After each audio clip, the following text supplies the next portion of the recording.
kolēģei Elīnai.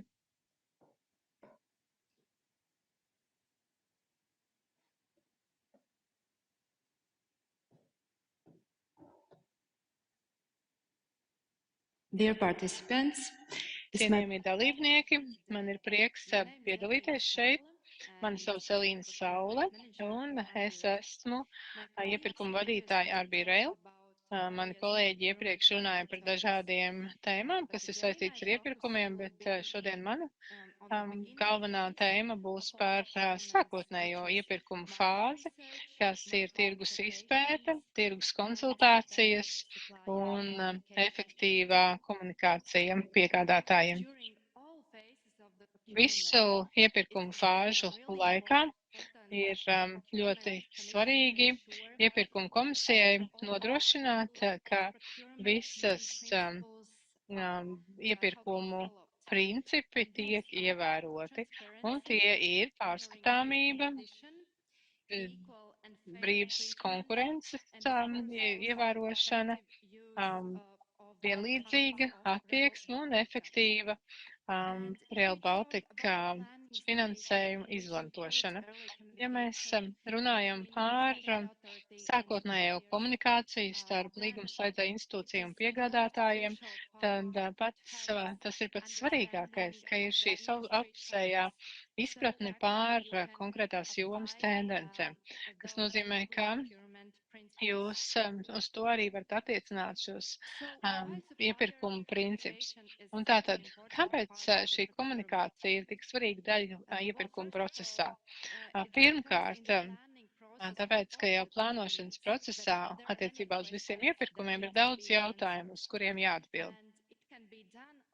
Un to var izdarīt tikai iesaistot personas, kurām ir zināšanas konkrētajā jomā un konkrētajā sektorā. Pirmā lieta, kura ir jāņem vērā, ir tvērums. Tad mums ir jādefinē šo pakalpojumu tvērums. Un, piemēram, ja mums ir iepirkums, kas ir saistīts ar pakalpojumu sniegšanu, tad ir daudz saistīti jautājumi. Vai ir nepieciešama instalācija? Kā ar darbinieku apmācību, kā ar garantijas pakalpojumiem. Un pamatā mums ir jāsaprot visi šie sasniedzamie rezultāti iepirkumā. Otrkārt, ir nepieciešams identificēt potenciālos piegādātājus. Var gadīties, ka kādam specifiskam iepirkumam ir tikai daži piegādātāji, jo tas ir tik unikāls vai sarežģīta šīs iepirkuma priekšmets, ka to nevar nodrošināt vairāk konkurenti. Un patiesībā iepirkuma komisijai ir ļoti svarīgi saprast šo ieinteresēto pušu dažādību, jo tas pilnīgi noteikti definēs prasības, kas tiks izvirzītas attiecīgi regulējumā. Tad arī mēs runājam par līguma cenas aprēķinu, tātad cik šie attiecīgie pakalpojumi tirgu pašlaik maksā, vai ir kādas papildus izmaksas. Un šie aspekti ietekmēs arī to, kāda iepirkuma procedūra tiks izvēlēta. Jo tāpēc, ka ja iepirkuma priekšmets ir komplicēts, tad pilnīgi noteikti, ka būs nepieciešamība veikt pārunas. Un tas nozīmē, ka viens no stage procurements tiks izvēlēts, piemēram, procedūra ar apspriešanos. Arī tas, kāda procedūra tiks izvēlēta, tas ietekmēs arī laika plānojumu. Un divu posmu iepirkums pilnīgi noteikti būs garāks nekā vienkāršotais iepirkums vai atvērtais konkurss. Atklātais konkurss. Kopīgie iepirkuma standarti un vadlīnijas attiecībā uz Rail Baltica projektiem. Šīs ir publiski pieejams regulējums, Un te ir norādīts minimālais prasību apjoms, un tas attiecas uz kvalifikāciju, un tam ir jābūt iekļautam, kad tiek izstrādāta dokumentācija iesniegumam iepirkumā. Bet ir iespēja arī novirzīties no šīm prasībām.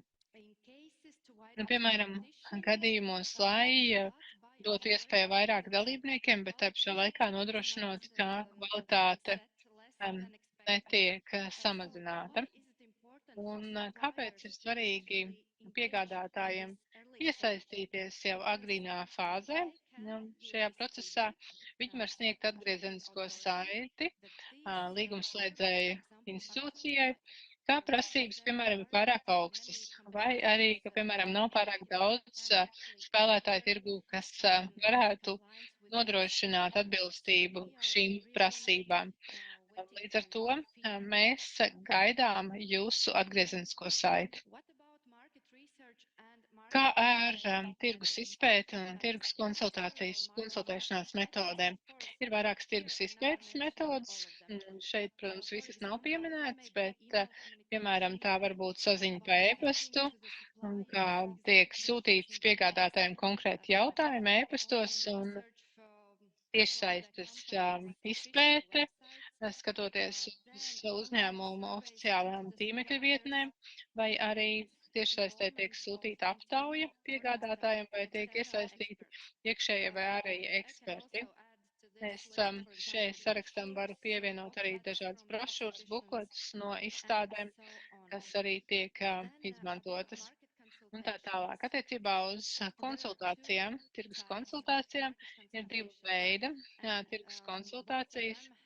Un abām no tām ir pilnīgi dažāda nozīme. Pirmā tirgus konsultācija, kā jūs varat redzēt, tā tiek veikta ar mērķi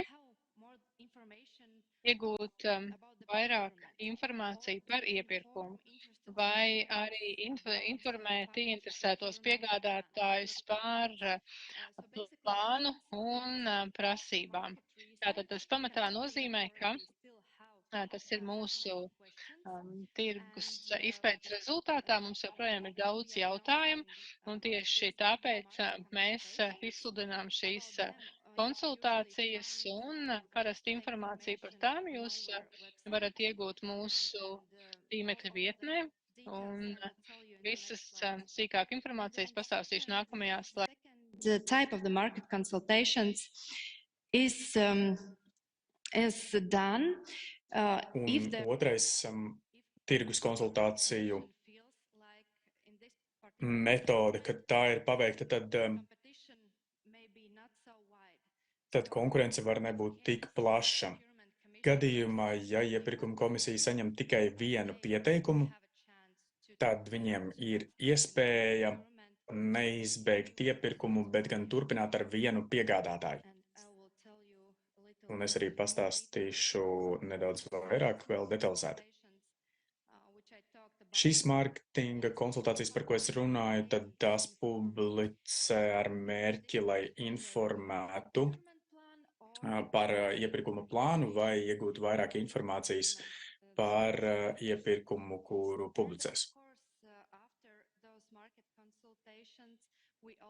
Taču mēs vienmēr publicējam arī informāciju un ziņojumu par galvenajiem secinājumiem un jautājumiem sadarbības pusē. Un, protams, kā interesētajiem šim piegādātājiem, viņi arī var uzdot savus jautājumus. Varbūt ir arī kaut kādas piezīmes, kuras viņi var vai vēlas ar tām dalīties.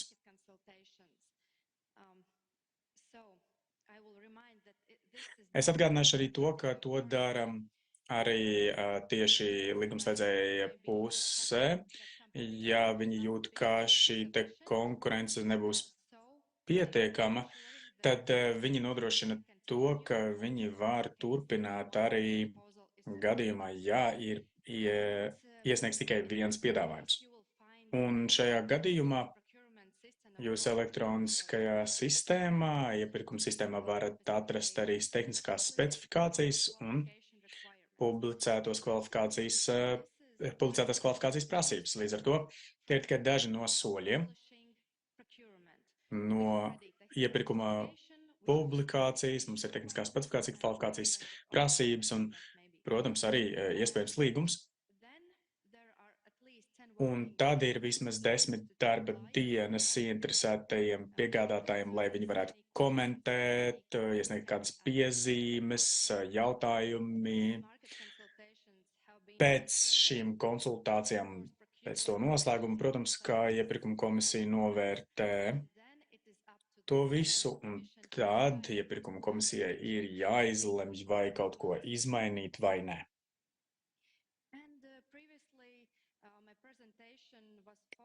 Iepriekš manā prezentācijā runa bija vairāk par pirms iepirkuma stadiju, bet lai es tad gribētu vēlreiz ļoti uzsvērt to, cik svarīgi ir iesaistīties procesā,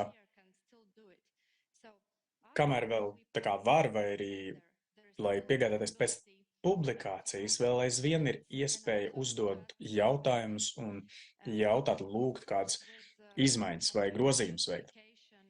Un tam ir jābūt kaut kādam objektīvam pamatojumam. Tāpēc lūdzu pārbaudiet, vai jūs zināt visas prasības, ka jūs patiešām varat piedalīties. Varbūt jums arī ir jāpiesakās šim iepirkumam ar kādu vēl, varbūt partnerattiecībās ar kādu citu, jo jūs nevarat izpildīt visas prasības. Un tagad mēs esam tuvu jau šīs prezentācijas noslēgumam, daži no galvenajiem punktiem, kurus gribētu pieminēt. Tad pirmkārt, lūdzu dalieties ar savām zināšanām arī par tirgu tieši tāpat, jo bez jūsu viedokļa un zināšanām ir patiešām ļoti grūti virzīties tālāk iepirkumam. Un vēl arī jūs varat kaut ko iegūt, piedaloties, ja jums ir agra iesaiste bijusi šajā procesā, jo ir strikti nosacījumi, strikts ir šis stingrs ir regulējums, jo tikai iesaistoties, jūs zināsiet, kādas prasības ir nepieciešams izpildīt, vai arī būs nepieciešams izpildīt, lai saprastu nedaudz vairāk par Latvijas publisko iepirkumu likumu. Un par šo es jau tad teicu, runāju iepriekš, protams, ka lūdzu uzdotiet kādus jautājumus, ja jums tādi ir.